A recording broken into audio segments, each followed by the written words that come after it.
But I started being accused of saying too much and not saying enough at the same time, of co-opting the movement and being out of touch with my context. I was labeled a social justice warrior, accused of no longer preaching the gospel, of getting too political. And this is the one that always bothered me, the number of people that would say to me, we love you, we love this church, we just wish you wouldn't talk about these things. Now, what kind of man would I be if I'm watching culture disintegrate and unwilling to step into the fray and let the Word of God bear its weight on it?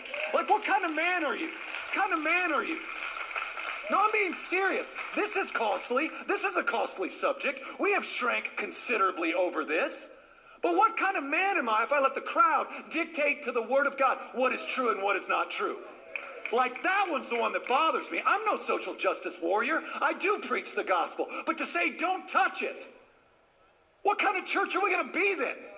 Just let the world be the world. Just let the whole friggin' thing burn to the ground while we sing our favorite songs? Just let the world be the world. Just let the whole friggin' thing burn to the ground while we sing our favorite songs? You ain't got that guy. I love you. You ain't got that guy. Now, from there became this now especially ridiculous notion that I'm Marxist or a socialist. And now we've got the boogeyman of critical race theory.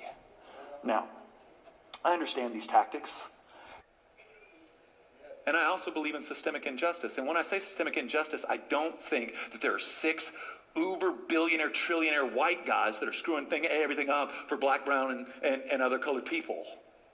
Systemic injustice is what's born when sinful people build scaffolding to make the world work. I don't know how you can't get here theologically. Like, if sinful men are building sinful systems, or you've got to say sinful men don't build sinful systems. That sinful men build beautiful systems that never need to be reformed. Surely you don't believe that. When you say systemic racism, what do you think I'm talking about? Invisible kind of bag of privilege. Building systems and structures. Invisible kind of bag of privilege. Let me do this. I also believe that there are pieces of critical race theory that are helpful for us understanding this moment.